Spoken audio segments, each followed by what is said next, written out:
Hello and welcome to Start the Beat with Sikes. My name is Sikes and this is my podcast. Before we get started, I just wanted to take a quick moment to thank everyone who checked out last week's episode. If you're one of the people who listened to that conversation, I hope you enjoyed it, and thanks so much for coming back. But for those of you out there who are new to the show, welcome. Please feel free to make yourselves at home, and as always, there's beer and soda in the fridge. So what's going on? Hope you're all well. Happy Monday to everyone out there doing their thing. If you are listening to this on a day that is not Monday, well, happy whatever day it happens to be in, whatever fucking planet you're on right now. If you are listening to the show on Apple or Spotify or Google or wherever, if you see an option to rate or review or subscribe, like, share, whatever, any small little thing that you could do to help out me and the show today while you're here anyways would be greatly appreciated. Apparently, according to the internet and algorithms and statistics, when people interact with your shit, it helps more people see it. And one thing I'm trying to do is get real fucking popular. So I need your help taking over the world. All right. We could be like Pinky and the Brain. I'll be the brain. I need you to be Pinky. I know Pinky's kind of like the not so smart one, but that's just the situation we're in, and hopefully y'all can support me on that. Anyways, some upcoming shows. Grey Walker's going to be at Cativo this Saturday, March 30th. That is the James Johns Memorial Show.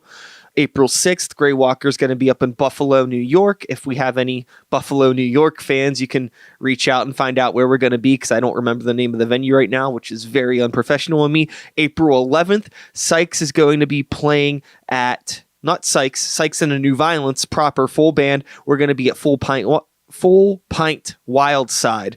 Sorry, we haven't played there before, and I apparently can't even fucking say it right. So, Full Pint Wildside, Sikes and the New Violence, April 11th.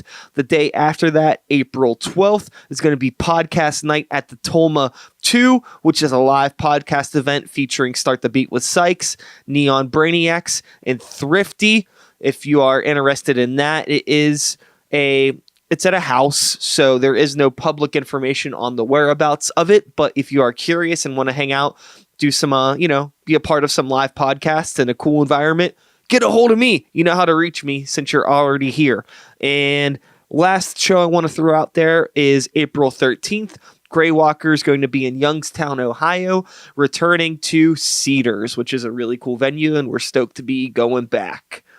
Let's get into listener questions. Caleb asks, did you ever have to play with a group that you really despised, whether for personal reasons or the music just sucked? LOL. Well, one time I did play a show with Asking Alexandria.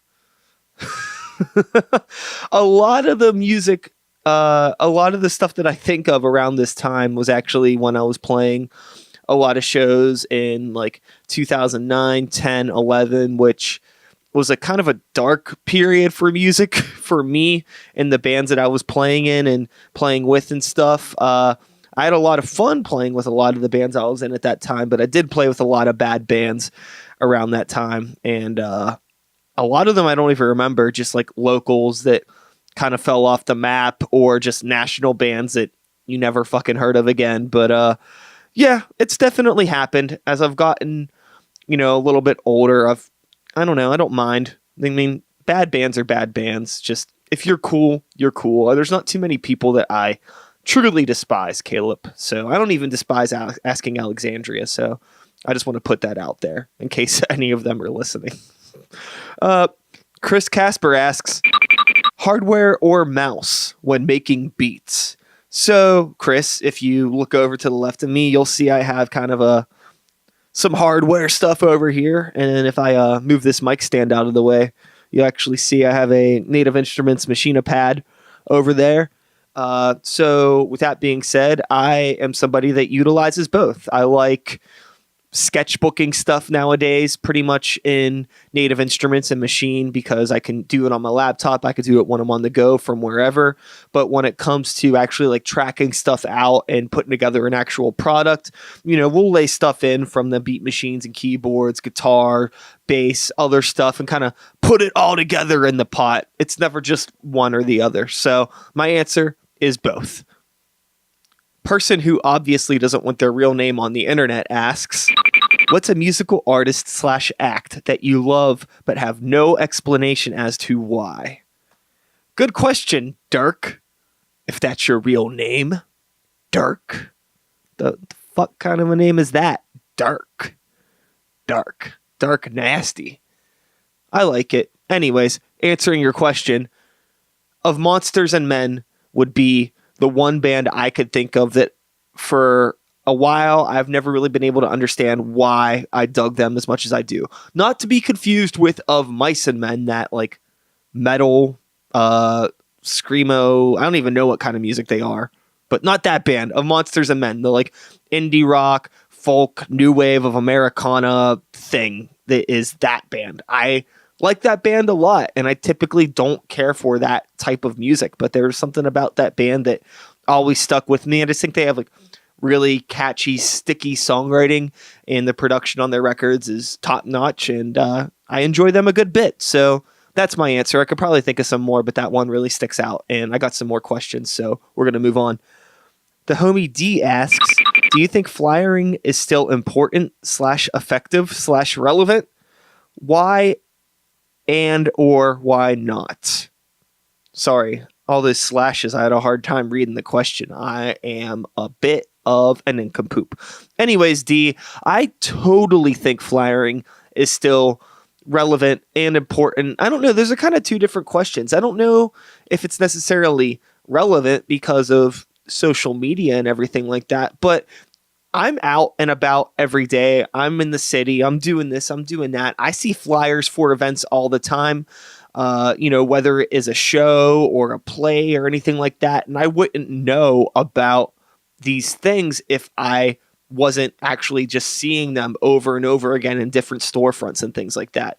It's I think it's a good way to get people's attention, because I don't think everybody's spending all of their time on their phone. I mean, even the more and more recently, I'm hearing more and more people talking about how, like, they're getting off Facebook. They're not spending so much time on things. And even if they are on the phone, chances are they have that hyper scroll shit going on. They're going to scroll right past your flyer because they're looking for the next, fucking picture of a cat or like some half naked person with their stuff hanging out or whatever to like interact with online, whatever people do. Sandwiches, food, sex, pets. That's what the internet is. Flyering, nobody really cares about your band or your art. So without me rambling too much more, I think flyering is important because it's another way to get people who aren't lost in their phone to know about your show.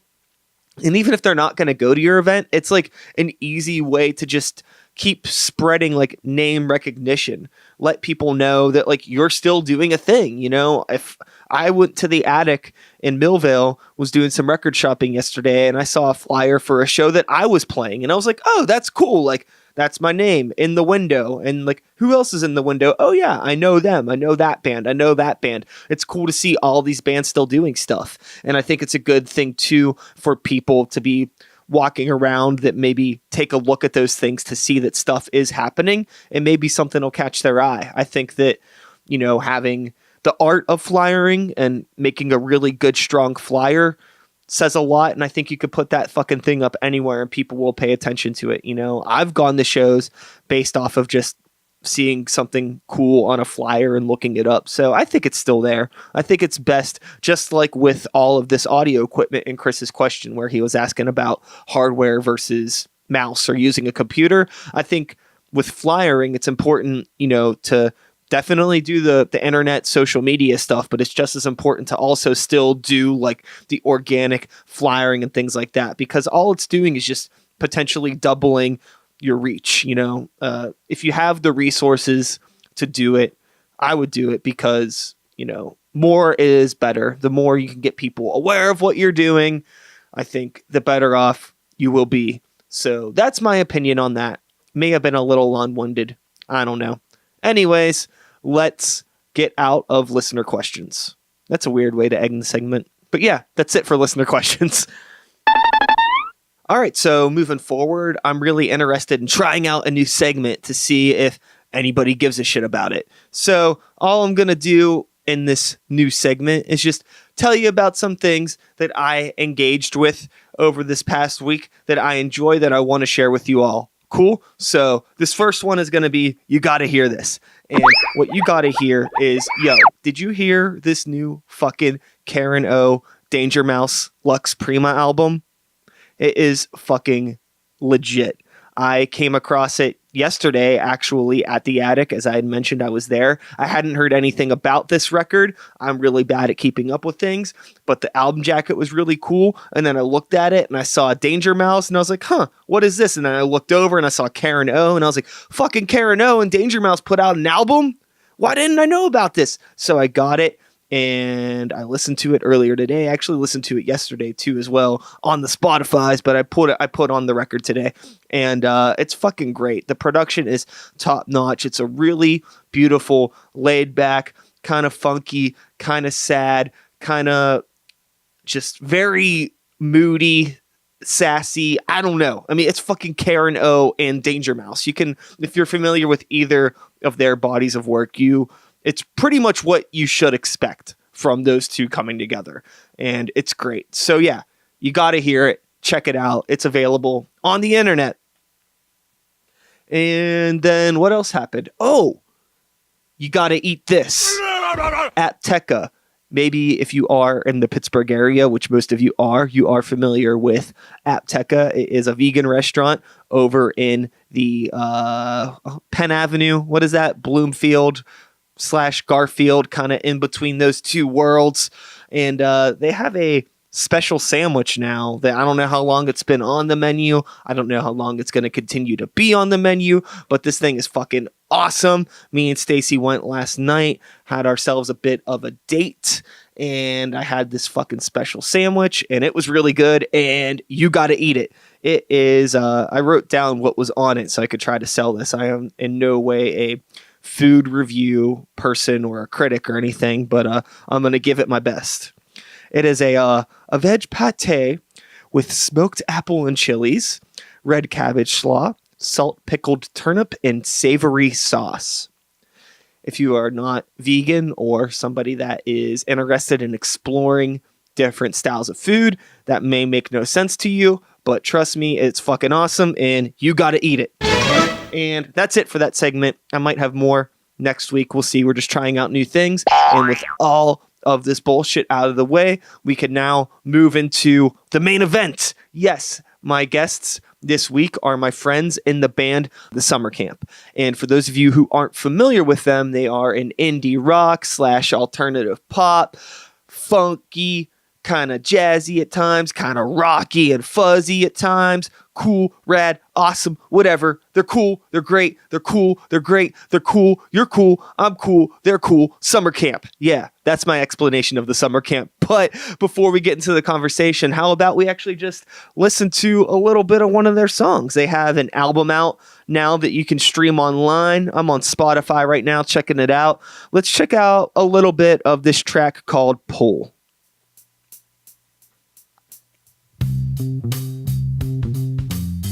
Yeah. What if I just started spitting some rhymes on top of their shit on the podcast?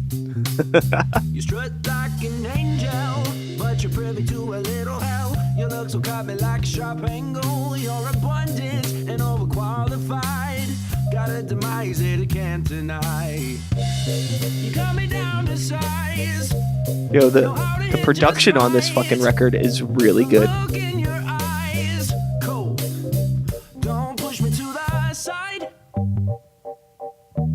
You've been on my mind. You push me to the side. That fucking bass tone is, I love it. Wanna pull you closer. Every time I think I cracked the ladder, I'm mistaken 'cause This is Pull by the Summercamp. Just wanna wake up with another winner. Use this gravitation of mine.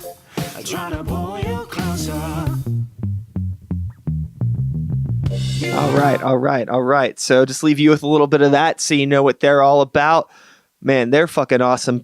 Make sure you definitely check out Incognito Mode. It's available on Spotify. I'm sure other streaming services as well. And with that being said, how about we get into my conversation with these boys you just heard doing their thing. Sit back, relax, and hey, let's start the beat. I'm trying not to swear anymore, I guess. Just kidding. Fuck it.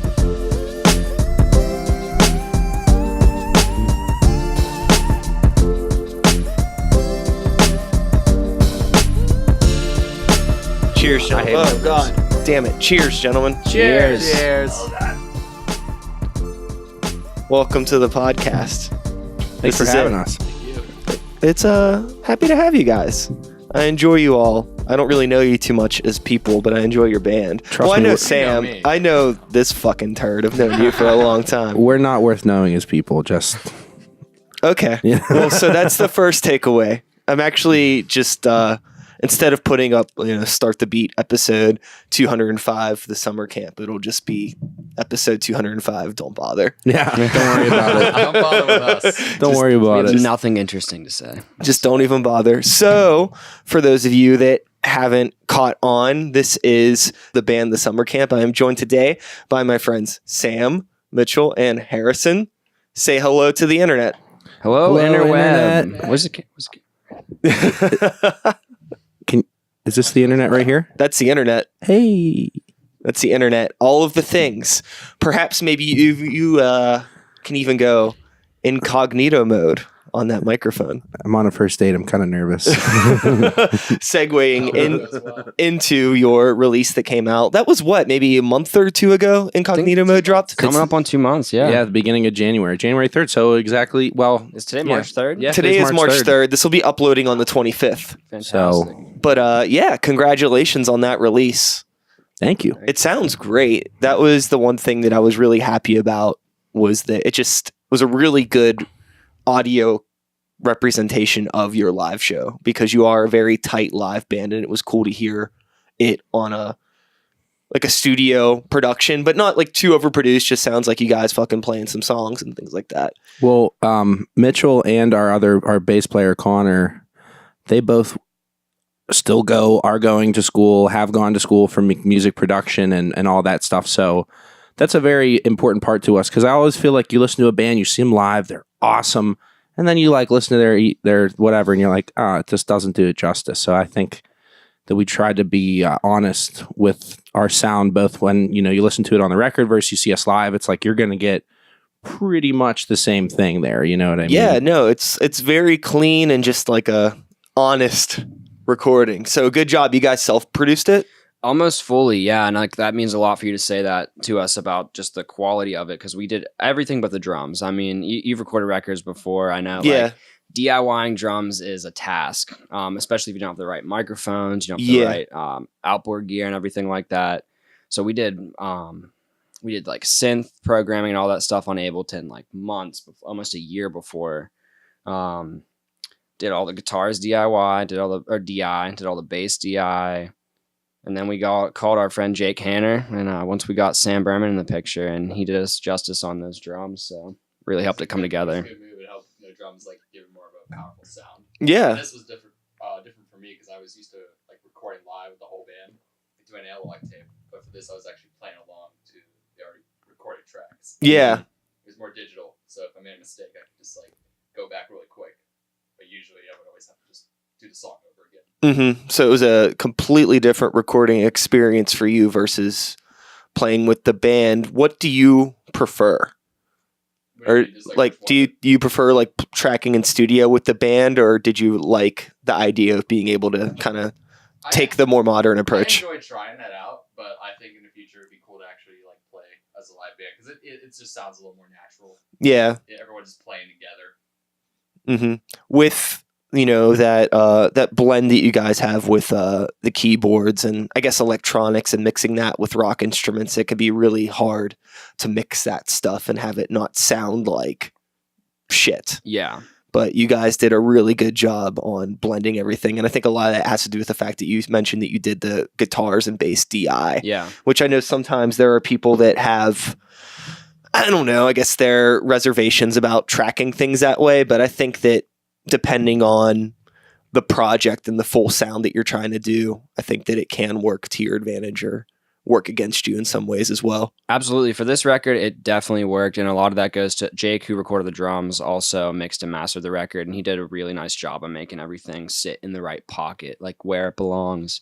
And moving forward, I mean, we argue about what we want to do next, if we're going to DIY it, if we're going to want to go to the studio. I mean, a lot of us are leaning towards, mic and the amps, being in a room with the drummer, doing that natural rock and roll vibe of a record. But yeah, I think it also depends on the actual music itself, because this release, I mean, it was born on his like Ableton push on all that, like all the beats. Did you have like pre-programmed drums prior to Sam coming in? Oh, yeah. Actually, you know what? I think I different. saw you guys play a show before Sam joined. You saw us with that. Yeah. When we had Yeah. It's probably that Teenage Takeover show. Mhm. Maybe, It was. yeah, That is what it was. Yeah. Okay, I remember that now. Yeah. So yeah, we had all the beats, and I would call them beats. Like, I mean, there were some elements of real drums, but it was beats. You know what I mean? And technically, every drum beat is a beat. yeah, Right? but you know what I mean by when I say that. So Yeah. we had it, and then we sort of fused the two worlds of real instruments and feeling plus all that. You know what I mean? So Yeah. And I'd never go back to the no drummer thing. We tried it like 2 or 3 times, and you're missing that live heartbeat of a performance. You know what's funny is I just made the shift with Sikes and the New Violence to nix the live drummer. Yeah. Over time, I've gone through 4 live drummers with that project, and for whatever reasons, it's worked out great, and in some circumstances, it hasn't worked out so well. But now I've gone to just saying, fuck the drummer. It just works better for what we're doing. But I've found a way to make it work. Like I have like this crazy live setup and like extra speakers that only the drums go through that I'm routing. And then like the other backtracks are going to the PA. I think it's like one of those things. So it's like still like all the drum sound is coming from its own individual spot versus like everything coming through the PA where it can sound like thin and disconnected. And that's what we were dealing with. Like, yeah, there is a way to do it properly. And it's like the big thing is with running beats or anything, like even my live synths that I run now, it's like you want to have ideally like your own sound person to manage that thing. Yeah. If you can, and it seems like you have it rooted out really well. For you, we didn't take that step, and now, I mean, we got this guy, and now we're stuck with him, I think honestly, you guys benefit from having the live drummer. I remember the first time I saw you with Sam, I was like, sweet. It sounds good. I like it. Keep going with it. Mhm. It works. But with the no drummer thing, I wouldn't necessarily be opposed. There's only one person on this planet who I would let play drums for me, and I've told them that, but they're too busy. But if they're ever not so busy, I would scrap my thoughts for them. I think that's the thing too. It's just like sometimes you find the right person that gels with you and understands the groove and can lock into you. Yeah. And that was kind of the issue I think that I ultimately ended up having with some of the other drummers that I had worked with. Was this? It's not that they're bad drummers, and it's not that they're bad people. It's just it's not the right energy. Yeah. You know what I mean? And Sam fits in really well with you guys, which was like surprising. Nothing against this. Just I just knew Sam just from Knox Boys, and I just like I'd seen you without a live drummer, and then when I heard that you were playing with them, I was like, "How's this gonna work?" That's so neat. But like you fit in really, really well. Well, and it's like we struggle with that a lot with finding the right drummer, because we played with a bunch of different drummers. I think 2 were in the band, and then we tried another one, and they were phenomenal drummers. Like technically, like they could play whatever, you know what I mean? And what it comes down to is my favorite quality in a drummer is like that Ringo factor, where you can play all this crazy stuff, but you're not playing it because you're doing what's best for the song. And that's what Sam does. And that's why he really meshes well with his band, I believe. I think all band members should do that. And that's the thing that I come across a lot playing in heavy metal bands, because, heavy metal musicians tend to be technically proficient and like pretty happy to tell you about it. Yeah. Oh, yeah. So you get, 4 or 5 dudes in a room that are all really good at what they do, but you need to get everybody on the same page to make a song. Like you're trying to create a product for somebody to listen to and enjoy. And like, while there are some people that would probably be happy to hear 5 minutes of just technical wankery, it's like, that's not what we want to do. So reeling in, being like, what's going to be best for the song, like, even though this is a really technically easy part to play, it sounds fucking good, and it gives the song some character. So just Absolutely. drop the ego a little bit and just let's play a song. And it's like, we love music like that. Like, we like Polyphia, we like TTNG. I mean, you even more than me. Like, Oh yeah, I love all. Well, and we had a drummer that he plays now in a metal band, and that's where he belongs. 'Cause he does a great job. But like, he'd play with us, and our songs are, they're pop rock songs. He's giving you know like, what I mean, like hitting everything and maybe he's a little too doing hard. all these crazy drums. I'm like, yo, dude, just like chill. When I was first learning them, they were telling me, don't play them like they were in this recording. Simplify them. Totally. Don't try to copy this because we want to make it a little more simple, Yeah. more groovy. Groovy. And that goes for like even the drum machine tunes, because I was learning the songs because they had like the drum tracks and they were a lot more simple. So it was like a combination of the two. So I would just have to like follow along and then kind of create my own style with it. So now with the summer camp and you playing live, do you play to a click? Are you doing any backtrack stuff? It's all live. Everything, there's no backtracks per se. A lot of it is I'll loop something. Like, there's a song for Pachinko, there's an organ part that comes in, there's an electric piano that comes in, so I'll loop that organ part, and Sam has that in his ears. It's not connected to a click track. Oh, okay. But he can hear that loud and clear. So you're because- playing with in-ears. Yes. Okay. Monitor situations, you can never count on the fact that he's going to always hear that That's a really, nightmare. really well. Yeah. And then the one other thing is, I think one song we have like the electronic drums that were pre-programmed, and we launched those at one point. And that's the extent of our, there's no backing tracks. Yeah. I gotcha. That works. With moving forward, are you ever thought about experimenting more with like blending the electronic drums and live drums, or do you just want to like push on like making it more rock focused?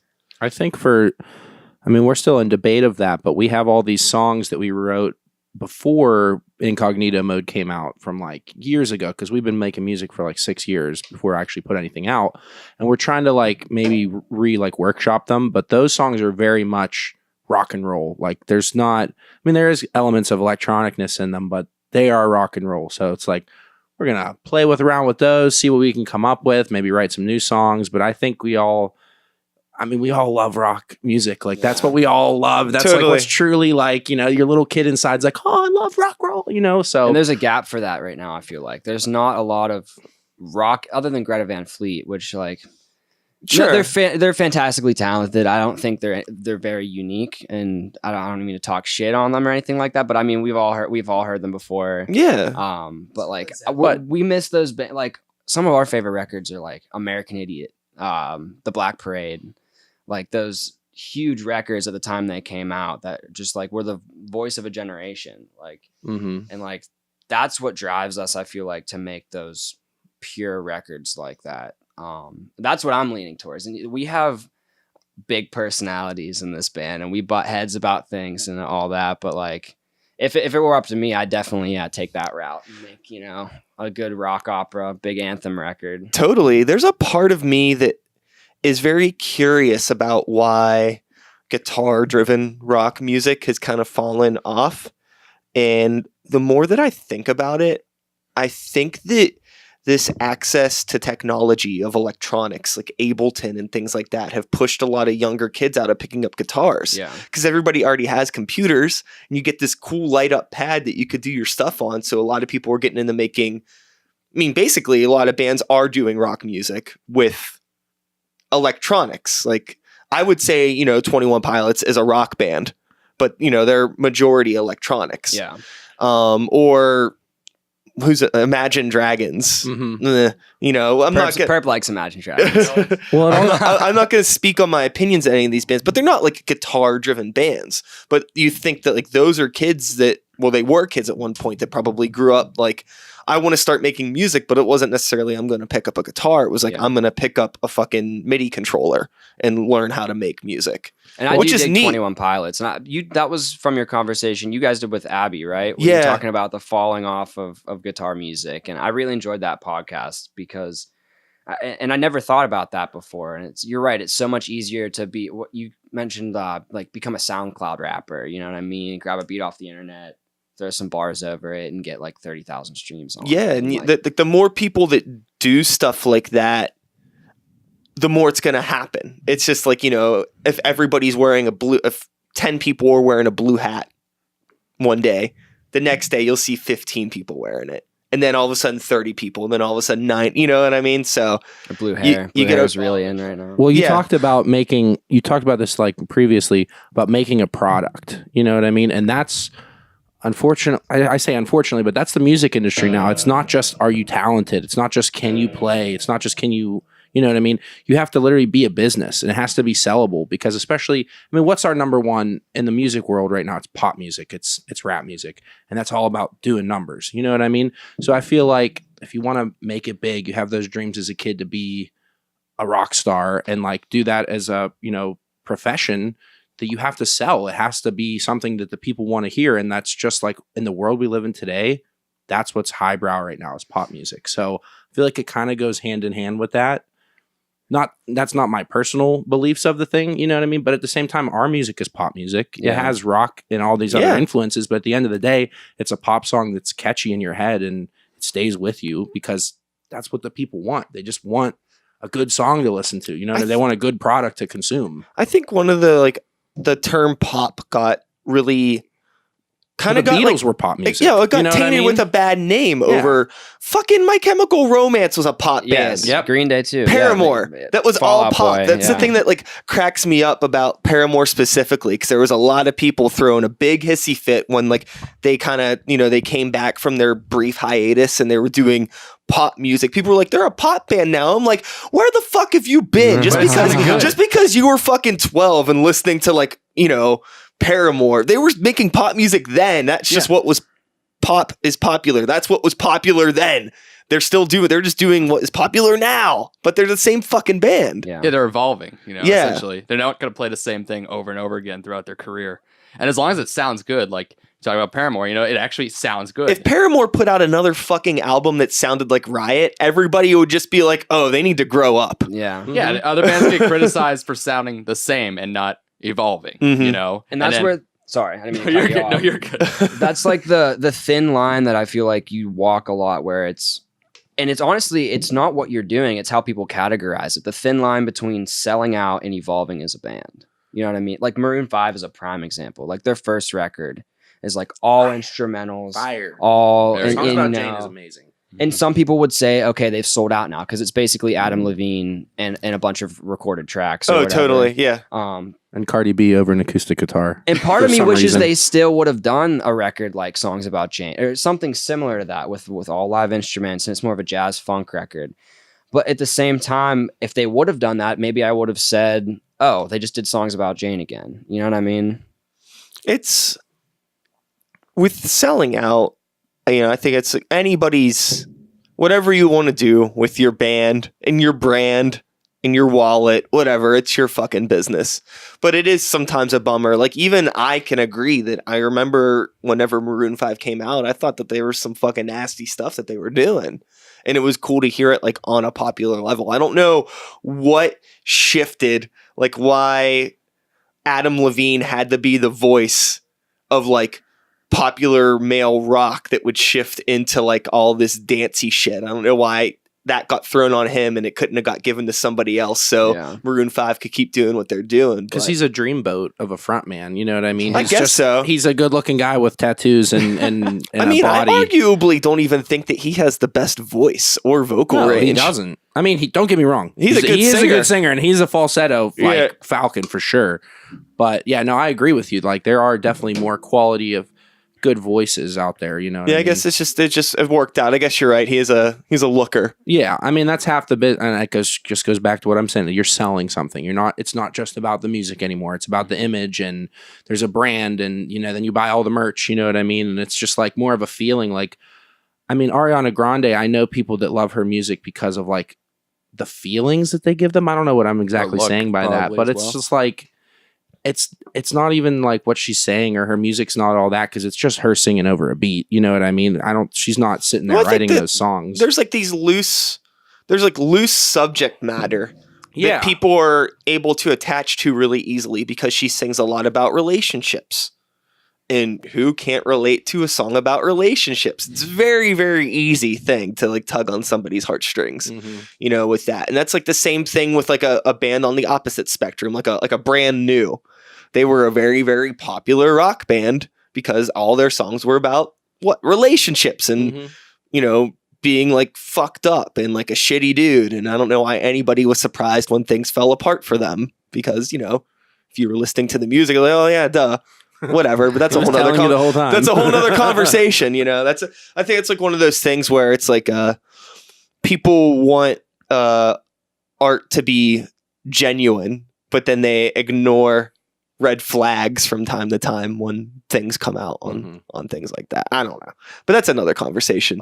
But to get back on track and stay in the subject matter of where we are, what the fuck is the Summercamp doing to brand and to you know, make their mark on the social spectrum of things versus the music? 'Cause I feel like you guys have the music shit down, which is technically the hardest part, but in the time frame we're living in, it almost feels like the least important part.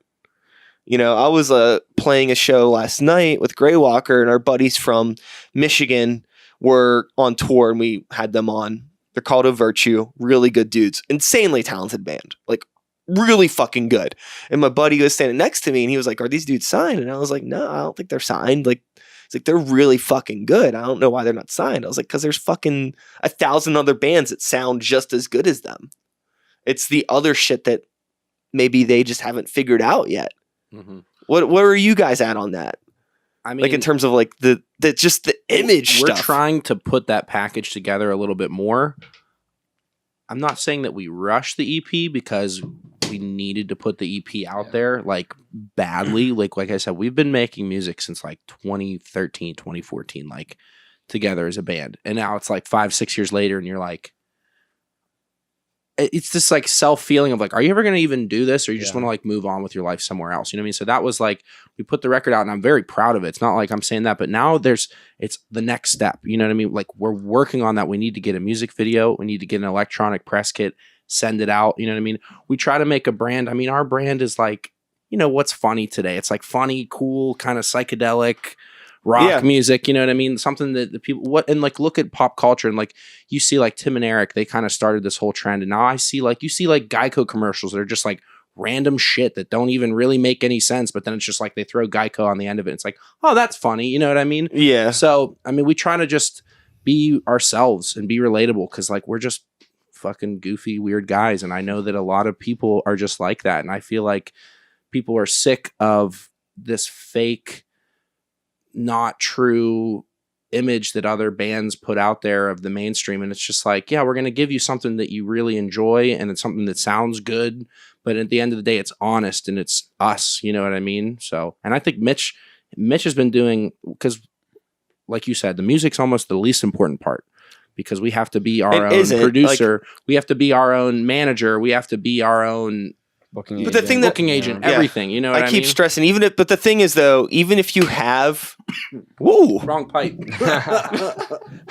even if you have everything else together, if you have shitty songs, nobody's going to give a fuck. Yeah, but I've seen so many bands that are, I'm like, dude, they suck. Like, they're not very good. But a lot of it's temporary though. Yeah, but they're still because they're like doing it, so to say, that they have more success, so to say. You know what I mean? And it's I can't figure out why people like Imagine Dragons, but that's just me. Yeah. But I like legitimately can't figure it out.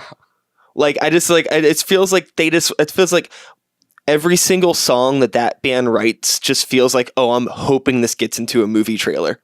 And the other thing is, when it's not constantly being played on the radio, like he was saying, I like Imagine Dragons. Essentially, what happens, I kept hearing Radioactive on the radio so much. Like, I hated the song, but then it was just like, it got to the point where I was brainwashed. I'm like, you know what? All of a sudden, I like it. So it's like, it's just being. You just know it. It's familiar. Yeah. Yeah. I mean, we have like the summer camp. We have all these ideas and plans, and we have so much more than just music. We have, we're creatives, and we talk about films and sketches and stuff like that all the time. Yeah. But then it's like at the same time, it's like, well, we got bills to pay, and Yeah. got life that gets in the way. Well, In a perfect world, we can just sit there in our studio and just be creative for the whole day and not have to worry about like is our gas bill paid? You know what I mean? Well, Because it's like at the end of the day, and we're people too. We want to I want to live my life and feel like a normal guy. You know what I mean? I think that it's almost impossible to be like a productive artist before being like a productive human. And sometimes that means like taking care of just making sure you're fucking fed and you have a roof over your head and that the people around you don't think you're a terrible person. You know what I mean? Like the simple shit. So it's really cool that you guys have a focus on that, because there's something that like really bumps me out when I see bands that have like a shit ton of talent and like things aren't necessarily, like they're doing it. They're just on their DIY grind, we'll call it. And for a fact that whenever they're not playing shows, it's just like, oh, I'm just like, what are you doing? Like, it just seems they're just kind of just waiting for something to fall in their lap. Yeah. And it's like, it's, Being married and a family. well, no, I mean, that's fine. I'm not talking about that. Like, not necessarily, Well, it there's just nothing. makes it harder after that. Yeah. We're I- talking about like I'm being just talking about- creative and working on your art. about people that like don't have any sense of self-responsibility outside of their art. Mm-hmm.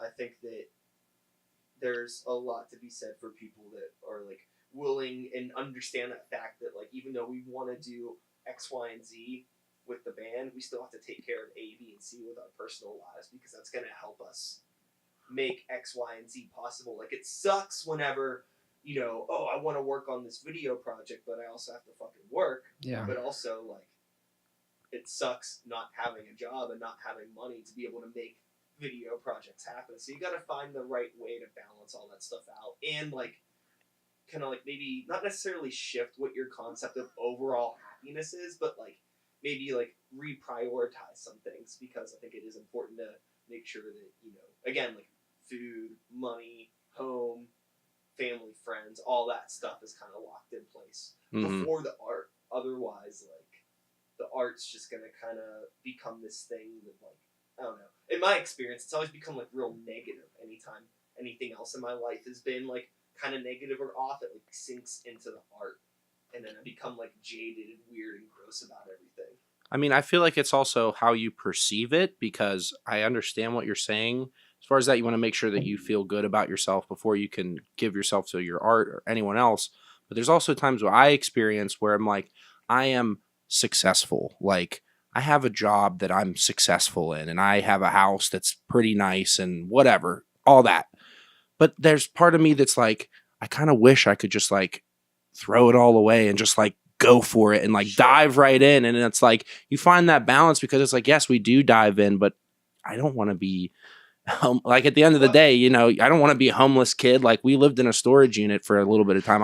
I don't necessarily want to go back to that. Like, I don't want to just be working. Like, I like going out and like feeling good about life. So it is a fine line. It's a balancing act. Very It's fine like- line. I think that, going into what you were saying, I think that it's really important to take the time to appreciate what you have while you have it, but also don't get like too comfortable or let yourself to plateau. Always be chasing more. I mean, people say that like even if you have like a good job, you should always be looking for a new job no matter what. Like, always looking for new opportunity, like whether that's in your personal life or with your artistic things or the band, whatever, you should always be looking for more, but also don't be looking for more to a point that you're like taking the things that you have for granted, and then, then you're not actually enjoying what you have.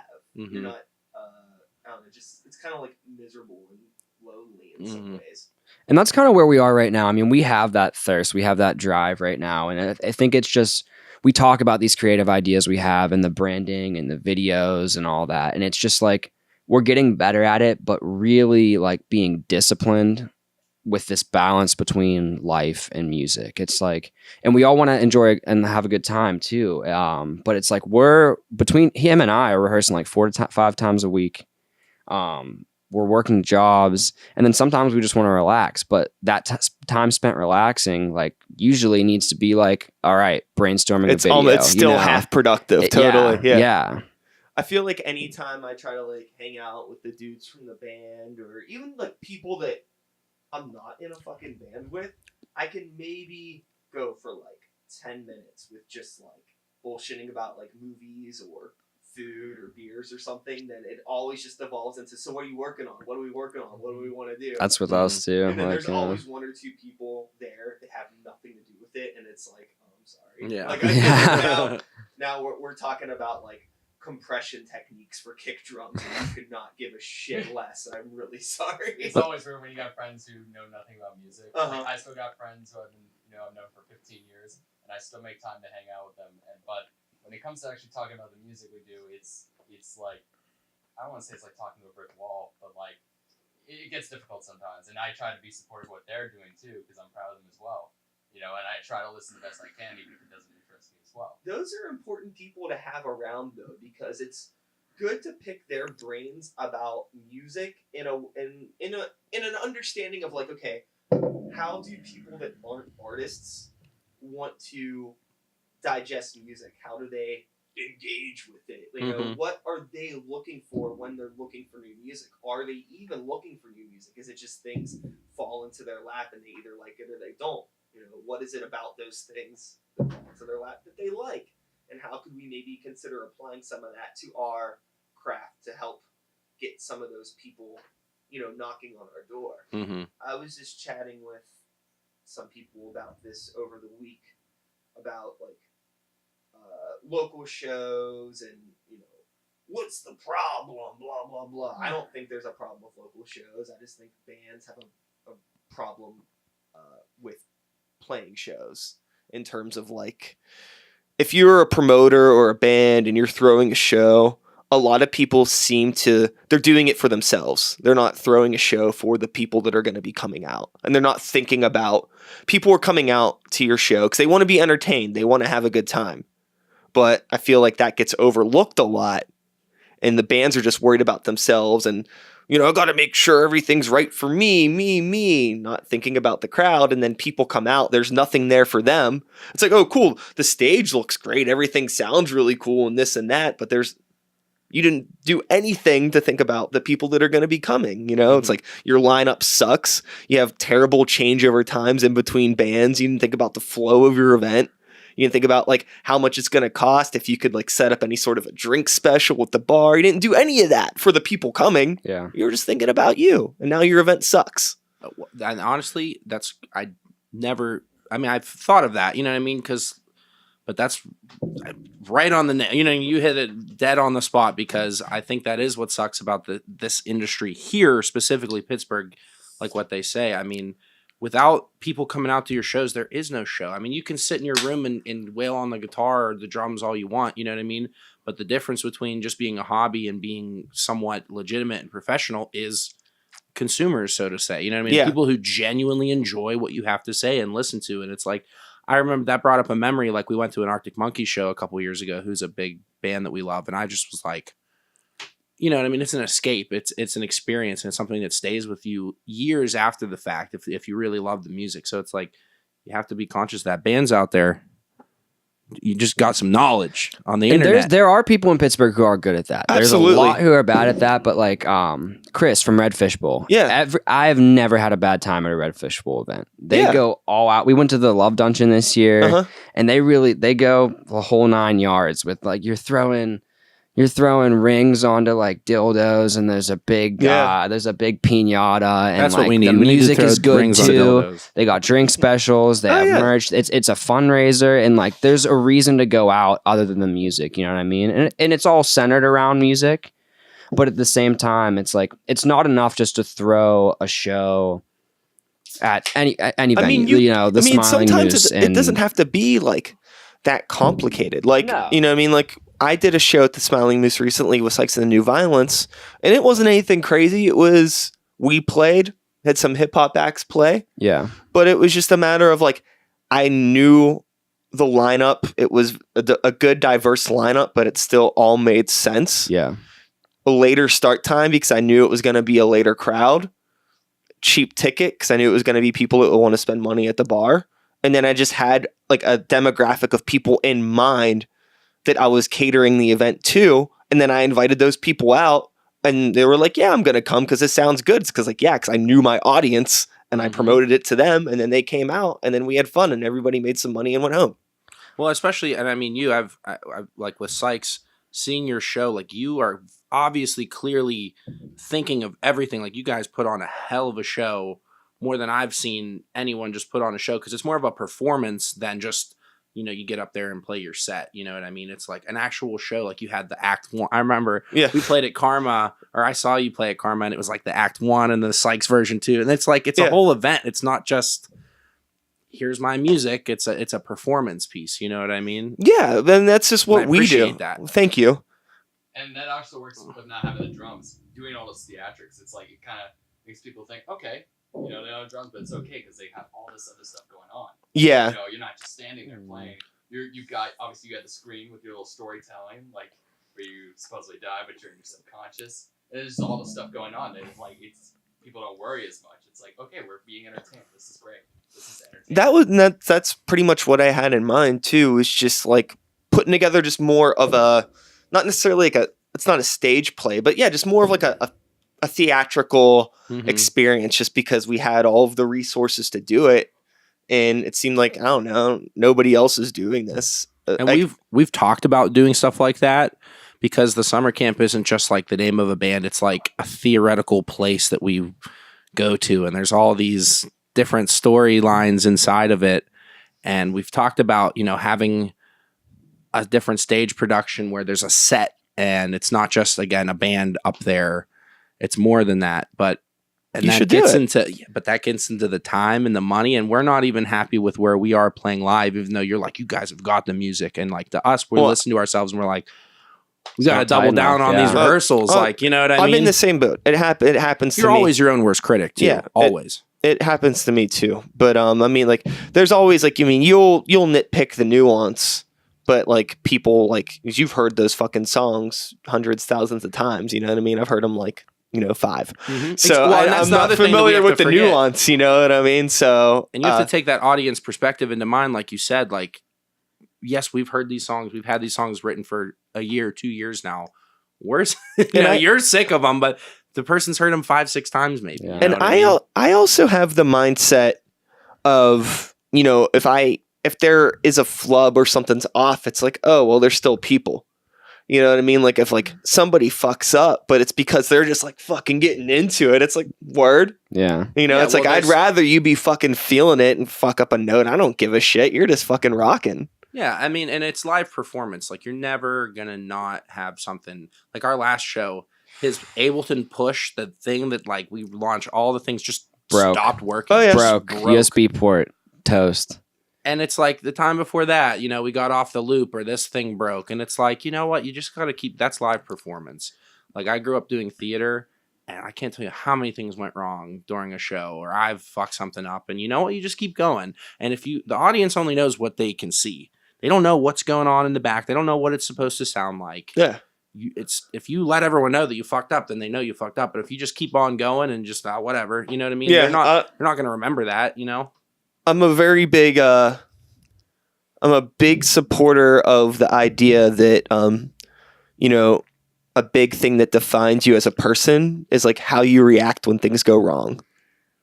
When, it's easy to be like cool when everything's going good and be like, yeah, like I'm a level-headed person, but let's pull some things out, pull the rug out from under your feet. And then like, how do you get up? Like, I think that is a really important part of the human character, to not be like, what the fuck? It's like, okay, calm down. Like, let's be chill. I could totally understand it because I've been that person where something's fucking gone wrong at a show and I've like yelled at the sound guy and walked off stage. It's because it's your baby and it's your project that you invested so much of your time into. And it's like, we're not getting paid for this yet, hopefully, you know what I mean? But it's like, so whenever you put that much care and then something goes wrong, it's like, fuck, like, I want then to deliver my it goes vision. back, but then that goes back into playing the show for yourselves or for the crowd. Yeah. Mhm. And then again, the crowd not necessarily knowing that something's fucked up. But, someone starts throwing a hissy fit on stage. It makes everybody feel fucking uncomfortable. Which we've done a real good job at. And I think that's from our theater background is like, and Connor's done theater too. And Perp's behind the kit and he just keeps going all the time. Yeah. You know what I mean? But like, we've had so many things happen and it's always roll with the punches. After the show, we're Monday morning quarterback, like grilling it or whatever. And you talk about like the audience and doing the show for the audience. And even when we have all those screw ups, people still come up to us and say, "Oh, the show was great. You guys were so tight." And we like, Yes. part of us as a performer, it's like, oh, are they lying to us? Like, was I it think really people- not tight? I think people Like- just want to see you play and they want to see you have a good time on stage. Yeah. If you fuck something up, you're going to fuck something up. If it's your fucking friends, they're not expecting you to be that great anyway. So just like, it's chill. It's that way all the time. It's like, especially when I was first starting playing, like even when we were just starting, we weren't the best. And when people tell us we were really good, I had all this self-doubt. Like, are they just being nice? Now it's become more like, okay, if they didn't really think we were good, they wouldn't say anything maybe. When I see a band and I really like them, I try to go up and say, I really enjoyed it. And if I don't like them, I'd probably just Leave. Don't say anything. Don't say anything. I think that like a lot of it too is like, there's a thing that I've been talking about a lot with bands about, making sure that you promote your music to people that aren't artists or people in bands. Like, how do you get those people on into your music? How do you get them to come out? And sometimes those people do come out to shows, people that aren't in bands. And something to keep in mind is like somebody that isn't in a band. They're not in a room playing with people every week. They're not playing shows every week. You know what I mean? They might only go to a show once or twice a month. They're just happy to see live music. They're not concerned about little fuck ups here and there. So they're going to tell you good job because they probably just had a fucking good time because they're not used to seeing live music. Mhm. Like we don't even think about it anymore. You know what I mean? Unless it's like a Arctic Monkeys or like some big band on a big stage. It's like some otherworldly shit. But just like, local, small venue shows, like you don't fucking think about it. It's just like, oh, like it's people playing music. It's like, not that we take it for granted, you're just kind of used to it. But the normal person, they're probably not even used to that. So they're just happy to see some fucking music.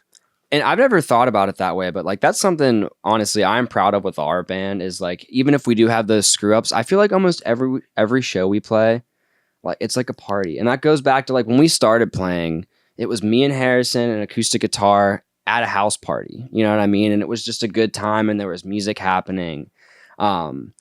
But like every show seems to just be people having a good time and you guys are enjoying really themselves. confident looking on stage. I'm going to say that from like a business standpoint. They have a very confident look, and I think that goes a long way when people who don't know you are just watching you play.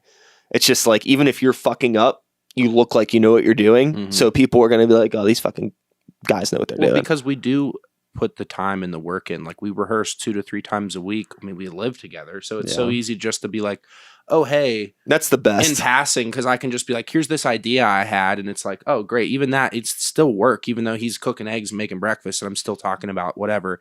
We talk about the image of a band. Like we try to be somewhat color coordinated. You know what I mean? Even little things like that, like what you're wearing. Like, I mean, I dyed my hair pink because our EP cover is pink, and I was like, even if they don't remember anything about us, they're gonna remember the singer with the pink hair. You know what I mean? Something like that. We do try to take that into thought. Like the show that we're putting out, we want it to be a show, not just here's our set. You know what I mean? Like it is a show. And we are even now, if you've seen us in the past, we're working on new elements to bring into that. Even though the songs are still the songs, there's going to be more of a performance element that we're bringing out to these shows and that are coming up in the future in the summer and all that good stuff. So That's fucking awesome.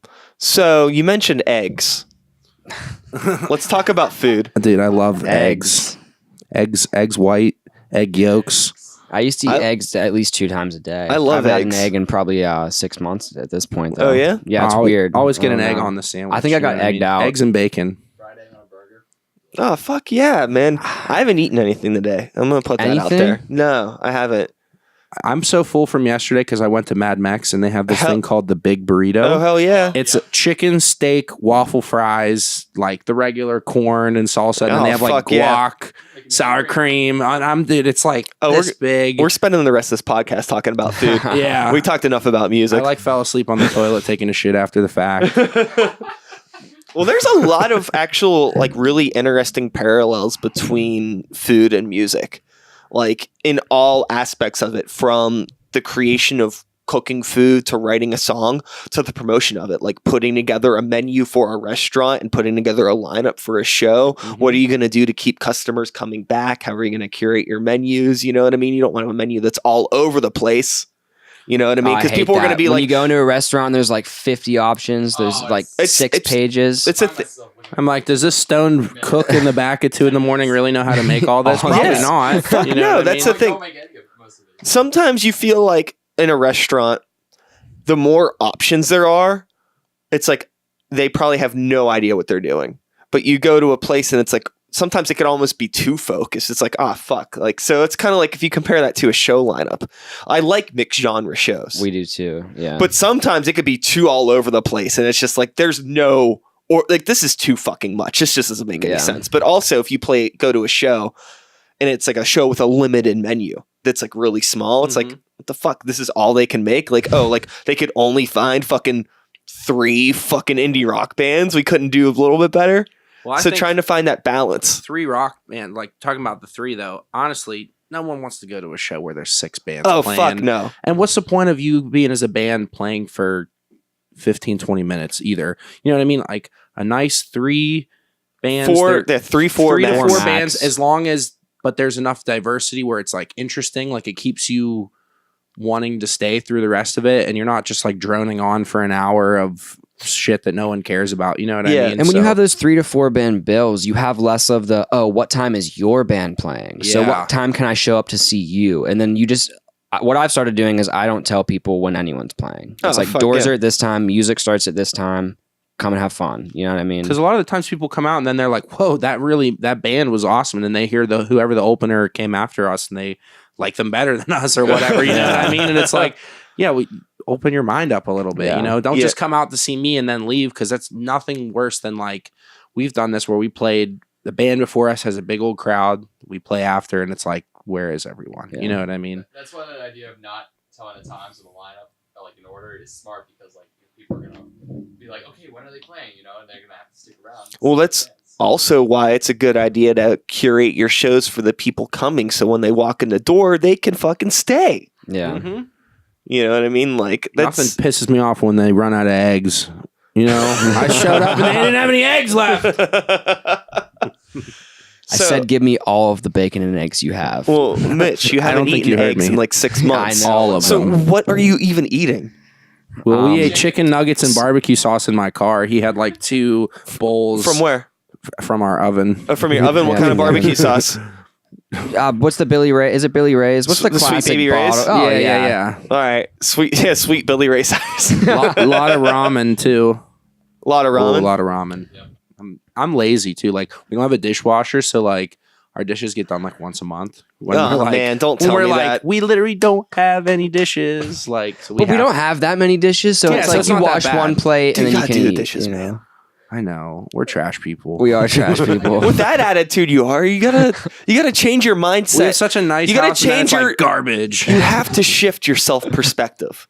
Just from being a trash person, you're not a trash person. We say that as a joke, though, but I think we live it as well. So it's kind of funny. Sometimes we're big into satire. There is a line. Trust me, there is a line. You know what I mean? It's like there's 3 boys that live in this house. There's some dishes in the sink, whatever. You know what I mean? If I had a dishwasher, I can load up a dishwasher and fucking put that shit on. But like me scrubbing it and I didn't even do these dishes, like, dude, I guess there is something reasonably infuriating about doing somebody else's dishes. Oh my. Oh yeah.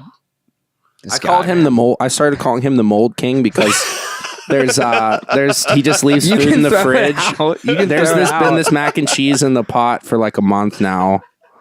I cleaned the kitchen and I found bread that wasn't moldy. It was mold. It was blue. Just the whole thing was blue. Back to the dishes. I always hated doing the dishes, but honestly, we've talked about getting a portable dishwasher. I don't know if I want to though, because once you actually take the time to do them, I feel good. No, dude, shut the fuck up. I feel great when honestly. after I've done the dishes. No, I feel good. I feel good after doing the dishes it's the too. thought of saying I'm gonna do them right now, and I don't like. I'd rather that, just have my kitchen be cleaned, and then I don't know, dude. There's no and just clean the back dishes. to what he was saying before, what Brian was saying about like making sure those life tasks are in order before you create. I feel like honestly, when our house was clean, we were on top of stuff for like 2 weeks. And like now we haven't debriefed in how many weeks has it been since we did a debrief? We did like 1 or 2 debriefs, and that was it. What's a debrief? We were gonna debrief every Monday. That sounds weird. Because it's like, yeah, we get together every Monday. We live. Sounds like you're taking off your underwear and like running around debrief. Well, that's usually the night before. No, no, we get there in the morning and we talk about everything that happened that week and all our goals for that what show's week coming and, up, what do we need to plan for, Okay, yeah. you know. I don't we were promote on a show top of 'cause that, and our house was clean, and now that our house is a mess, we haven't debriefed. It's not a mess. It's just beer bottles and stuff on the kitchen table. It needs to go. It's a mess now. Don't come over. It could be. Don't come I mean, over. I lived in a house with a band. We're not a band anymore, but we all, like me and 2 other dudes, played in the same band. We had our practice space in the basement, lived together, parties on the weekends, shit like that. You know, I mean, the whole fucking deal. So I know what it's like. It's fine. What we live It in. happens. Yeah, But it's just like, I think it's not that bad. It's a thing though, where it's like if like, you know, like a couple beer bottles sit around for a couple extra days, you just kind of forget that they're there. Yeah. And then like, what's a couple more? And It's then just like, part you of our don't- aesthetic. We've Yeah. had 30 beer bottles on our like 2x4 little table for desk like table. 2 weeks Yes, before it's yeah, happened. Yeah, it happens. It happens. Well, I mean, it's just, you know, it's who we are. Like, we go down to, we live a block away from this bar, Brewski's, in the South Side. Oh, okay, Sponsor yeah. us. This little, Please. yeah, please sponsor us, Brewski's. It's just a dive bar, graffiti on the wall, and all walks of life, and everyone's welcome. And that's just like who we are as people, too, where it's just like, hey, chill out, man, have a beer. You know, it's cool. Not a big deal. There's a line where you let yourself go, and we never cross that line. Our house isn't that bad. We get dangerously honestly close sometimes. We like to Yes. flirt around with the line sometimes. Yeah, But, you know. yeah. Tiptoeing on the maple syrup was particularly bad. What was that? The maple syrup. There was one party we had after it was Portugal the Man played here in the summertime, and like, Another you know, show, yeah. yeah. No, But you were at you Portugal, know, man. and we had just moved into this house because you know last year, so it was like a couple months, and we just had parties all the time, and we just got real fucked up, and Sure. I'm all fucked up, and this He kid, was dead. And someone he's had brought pouring like maple syrup No, on no, me. no, and I have a shit. friend that I don't know, works, just to like, you know, like you fuck with your friends, you draw on them. Instead, I had a friend that worked in craft services for the film industry, and earlier she had just dropped off a bunch of like French toast. French toast sticks with maple syrup already on them, and one thing led to another, and I found my arms just flipping the whole tray of French toast sticks onto Harrison's dead corpse and on the couch, and the maple syrup was on the couch for Honestly, that couch at least a month. pulled through pretty well. There's like one spot that's kind of weird, but other than that, it's great. How'd you get that out? Baking soda, I don't remember, dude. vinegar. I don't remember. All right, that was a big non sequitur right there. No, that was tight. We're probably going to do it again July 4th of July. We had a big old party. Yeah, we should make that a thing. Last year, so our house, we have this big backyard that's just this like open yard. It's really great because we live right by a church. We have no neighbors. And we had like a outside party, and like, dude, there's like 100 people that came there. It was a lot of people. We had like 3 or 4 bands play. And then it rained. Then it rained. We moved the party inside, but it's like we had a big party, and it was really fun. And we're probably gonna do it again. You want to play it next year? Oh, yeah, I do. Yeah, dude. We should. Sikes and the I'd like violence to on make this it thing. more of like if the weather's nice, like an all day, like there's some bands playing. Come in and out. Fuck You know yeah, what I mean? dude. So. Well, we said it on the air, so on the internet. So I guess we It's have happening we now. have to do it. Because we've talked about like putting on more than just. I want to be more than just a band. Like I want to have a venue space and like create more than just Community. Yeah, and here's my band experience playing. and- Like it's like Totally. because like our house is set up where we can record. We recorded the record in our house, and like the basement set up is the practice zone, and like we can do shows and do recordings there, and Mitch has done recordings with other bands. So it's like eventually I would love to have a space where we could do that and house more of that for other creative people and people that just enjoy having a good time, and you can take a load off. You know what I mean? And whether we play good or bad, and we've done that in the past. We've had shows, they're not all loud experiences, but any shows like the 4th of July thing, like the I think of like the thing at Druva's house where our friends just showed up, and it was a bunch of CMU grad students. We were playing at their house, and then all of our friends that are at Pitt right now just showed up like real rowdy, and got the thing going and bumped it up. And like, that's where we play the best. And if we make a mistake, I never care about it if things are like going well like that. Yeah. I don't know. Yeah. I don't know. Yeah. Yeah. Okay. I think that I was just thinking, while you're talking about that, with Sikes kind of doing the same thing too, where I feel like there are a lot of bands within Pittsburgh that we can play shows with, but there isn't like a bubble for us. And there's kind of like a weird like hole in the hip hop community in Pittsburgh now where it feels like nobody's like, there aren't a whole lot of people just throwing rap shows. Like if they are, it's not like weirdo rap, like what we're doing. You know what I mean? It's like some other stuff, which is fine, but there's no pocket for us to play in. So we're kind of just like, well, why don't we just create that little bubble and then just work? It has to be do our own thing. And it's so far it's working out okay. I mean, we've thrown a couple events this year, and because it kind of all started with we put out our new album in November. And since then, just kind of trying to build, play a lot more, do more things. Well, I mean, blah, blah, blah. Let me ask you a couple questions. Okay. I'm going to flip the table around. Like how long has Grey Walker been around? Because I noticed you guys have like 12,000 likes on Facebook. Yeah. And I'm like, oh shit. Like Grey Walker has been a band since 2013. Mm-hmm. I joined in 2015. And just in general, like how do you find not only you as a person, but you as an artist, like envision yourself just as a regular person. Like how do they discover new music and how do they fall in love with a new band that's not being told to, like from the radio perspective, like here's this new artist, national thing. Like how do people find that new music? Not only am I asking as a band because I want to tap into that market, but as like a fan of music just in general, I want to know how to find new music. You know what I mean? I kind of find myself lost on both ends of that. You know what I mean? Nowadays, it seems like the guys are really into like the Spotify playlists. Yeah. Just always going through just different metal playlists or other genres of music.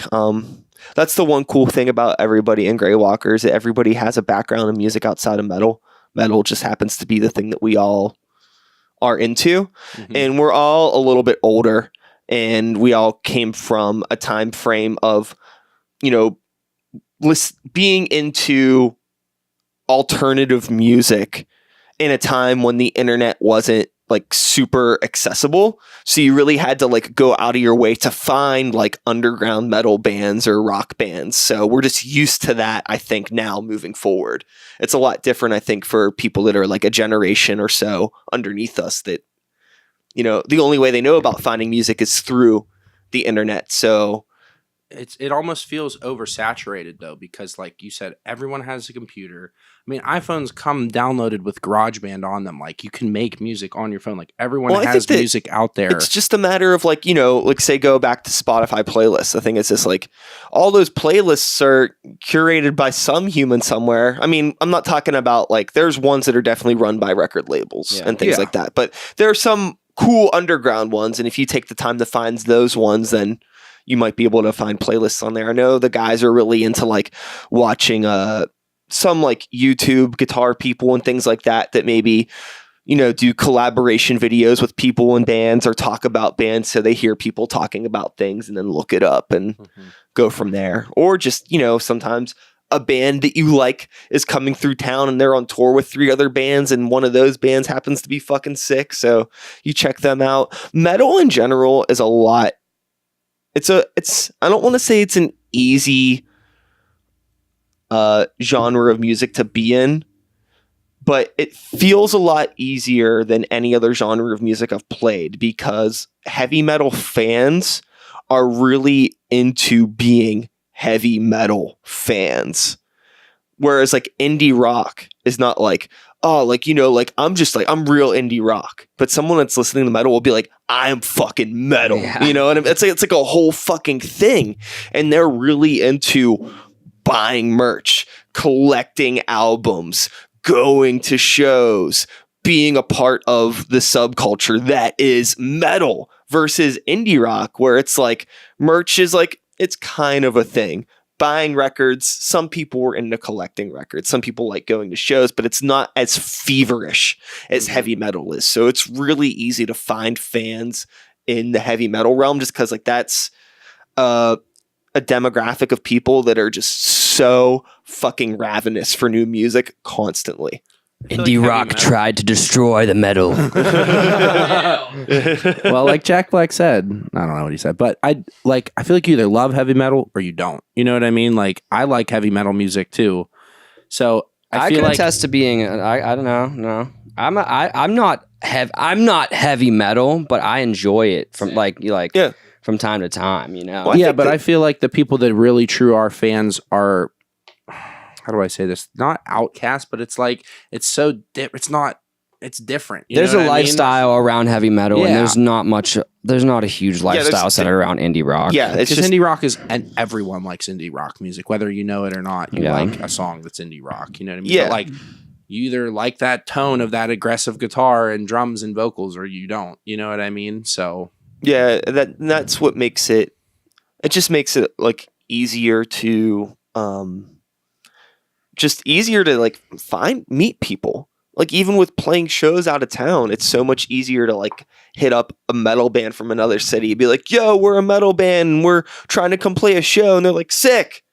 yeah, let's And do then it. like, I'm like I'm a weirdo hip hop live band thing trying to play a show. People were like, I don't care. Yeah. Like, I don't know what to do with, I don't know where to put you. Mhm. There's just the community thing is like really disconnected. Whereas like metal is just very much like, some of it there. Don't get me wrong. There's a lot of weird, grumpy people in metal. Not everybody's fucking kind, but you can find people that are really excited about new music too.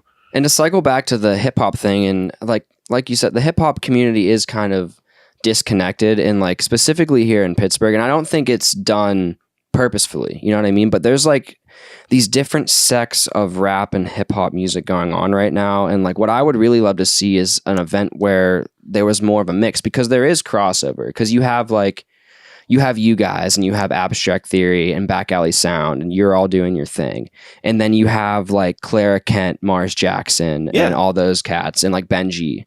And then you have like Norman Dean and PK DeLay and High Pet Zebra and all these like the SoundCloud rapper dudes who are putting up numbers on those respects.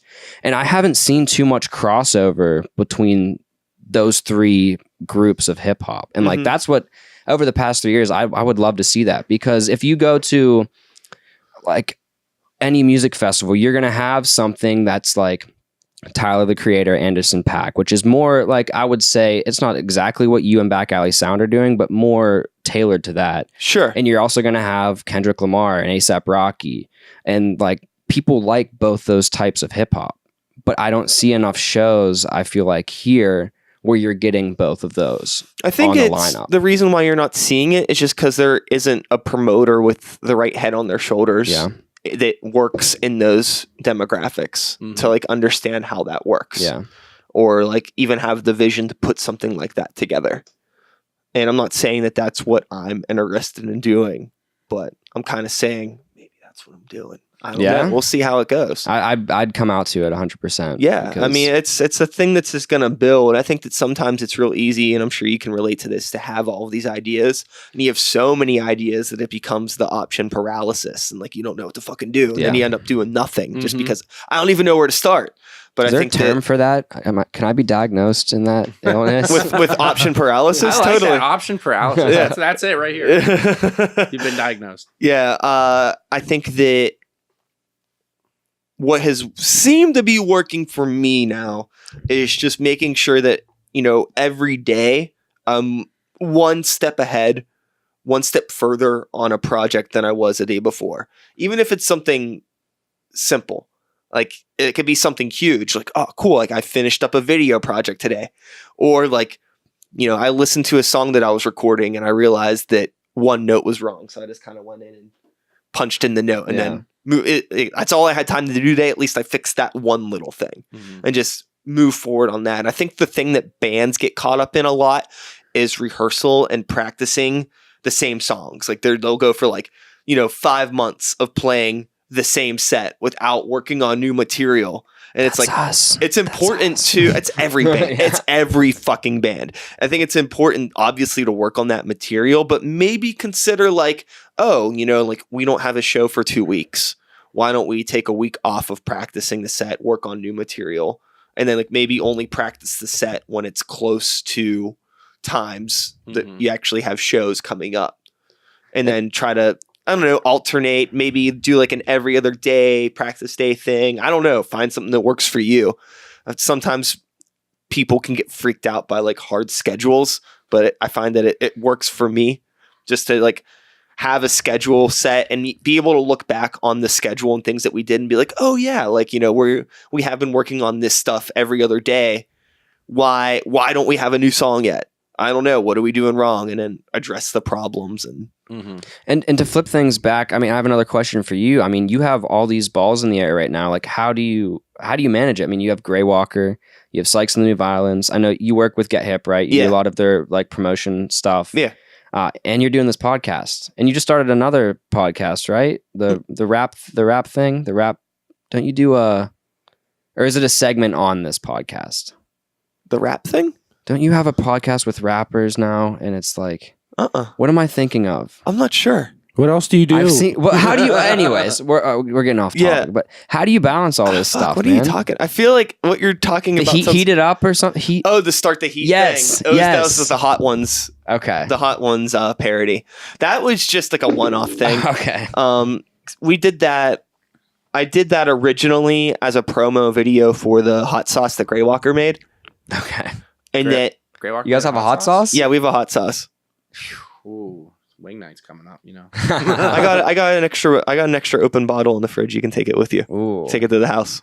Love me some sauce. Yeah, I have so much fucking hot sauce in the fridge. Who made the hot sauce? Allegheny City Farms. They are a local hot sauce company. Our guitar player Evan went to high school with a dude that started the company. Okay, sick. So it was cool, and he's a fan of metal too. That was just like an idea that we had, and Evan was like, "I know a guy," and then a month later we had a hot sauce. Any secret ingredients? There's no secret ingredients. It's a secret he couldn't tell us, Perp. There's no secret ingredients, but I mean, like the main base of the hot sauce. I'm just curious. The main base of the hot sauce is peaches. I'm getting hungry now. I didn't eat anything either today. But with the main pepper in it it's a hybrid habanero ghost pepper. Excuse me for a minute. So it's tight. It's a good sauce. It's not super. It's hot, but it's not like, oh my God. Yeah, that's the sauces I like. A little heat, but a little fruit. Yeah, but to answer your question about how everything gets done, it's just all I do. That's it. There's some finer details of things. Like I will only work on certain projects on certain days. Yeah. And I just really cut out as much bullshit from my life as possible. But there's a lot of things that I miss out on. The thing that I always like to say is that I've never watched an episode of Game of Thrones in my life. So I was going to say, but I was like, I guarantee you don't watch TV. Yeah, not a whole lot, but enough. Like, me and my girlfriend Stacy, we watch like Netflix and shit at night, wind down for a couple hours. Yet? Huh? Umbrella Academy? I haven't watched it yet. Yeah, that's one that we do want to check out.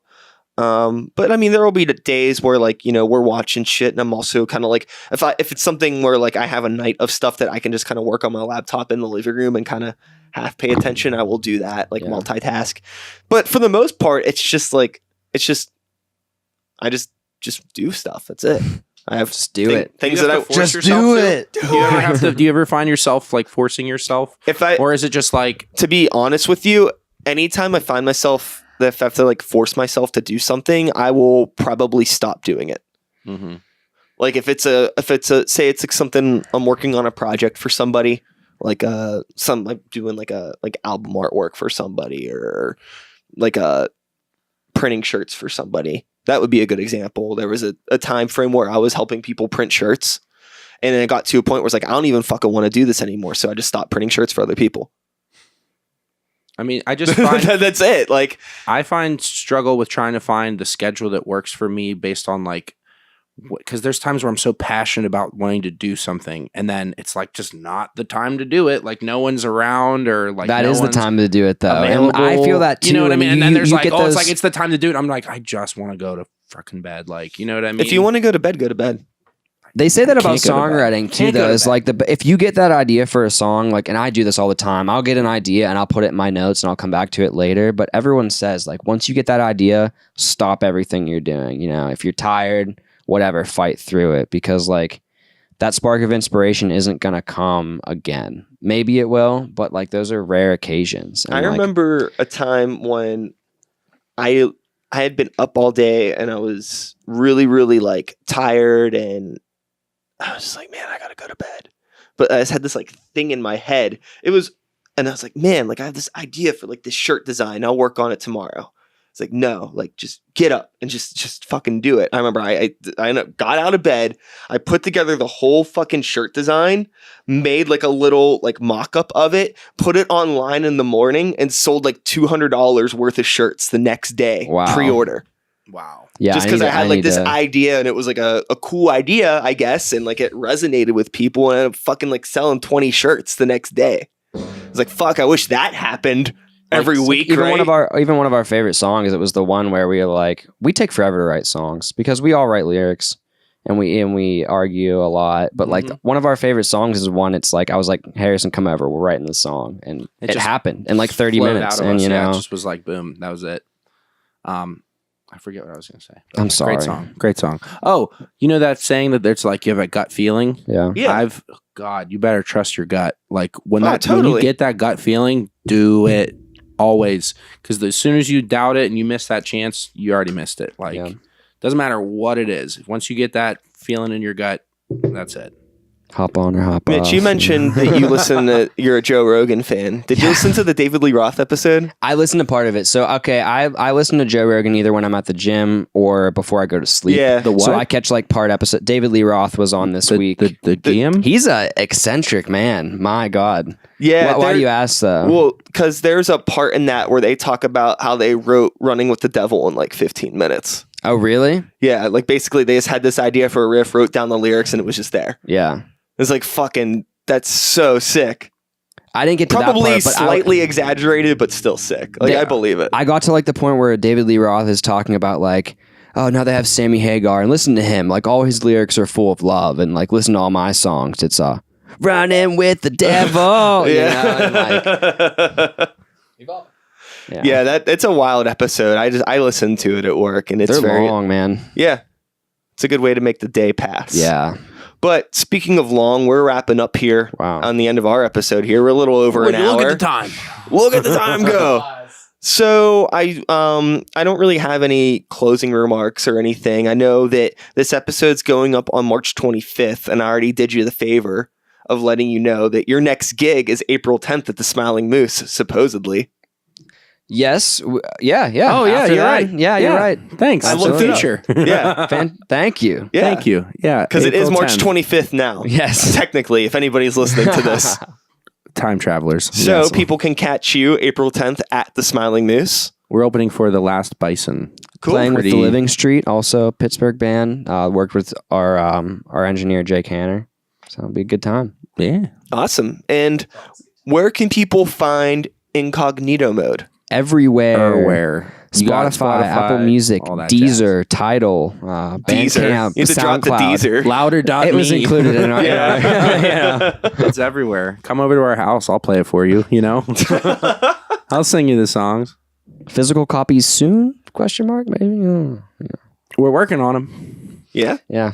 I feel like it's so you don't need. I feel like physical copies aren't really necessary for people today. I mean, yeah, they're cool to have, but no one's. I mean, I've bought CDs and never listened to them. Yeah. I think that goes back into the genre of music too. Like with indie rock is just like, I feel like either you have like some limited edition cool looking record Yeah. or nothing. Like, Well, do you guys do well with t-shirts? Well, We at sold out our shows we do. first Yeah, our round, first yeah. batch we did. Because I mean, they're only $10. Like, Yeah. buy a T-shirt. You know, people that are like trying to do $15, $20, $25 for a T-shirt for just some like. I'm like, dude, come on. Like, No, dude, you're just trying to wax people on. Like, what's I'd wrong with rather that? you wear my shirt and listen to my music, and I don't have any money. You know what I mean? You I'd could rather sell you your- actually be a fan. You could sell your shirts for 15. You think so? Yeah. Well, they're only 10, so get them for $10. Hey, you know, 15's not bad either. I'm Once very- you get into 25, depending on Oh, how that's- much the that- cost that's- of production that's is silly. too. that's silly. You know? I think 15's a good base price for shirts. I bumped all the prices of my merch up from 10 to 15 about a year ago, and there was no dip. And I feel like for the most part, it's people that are like either friends or air quote fans that Yeah. are happy to come out, and they're just happy to support. Yeah. And like that extra $5 adds up a lot, especially if you're trying to, you know, save up for a video or recording or a van or this and that. And I think that's the thing too, that a lot of people understand that money is going into help fund the bigger picture. Well, here is the deal. They are $15 on our website plus shipping. But if you come to a show, they're only $10. All right. Gotta come to a show. That's the Hey. catch 22 there. Well, I think the thing that is beautiful about being a human being is, you know, you can make your own decisions and do things however you want to do it. Amen. Totally. Before I'm gonna we get into the free will debate, we should wrap up. Yeah. Yeah, no, I'll do my outro and all that stuff afterwards. So that's it. Anything you want to add there, Sam? All right, cool. Then we're done. Thanks Thank for coming you. over, guys. Thanks Thanks so for having much. us. Appreciate it. Tight. And done.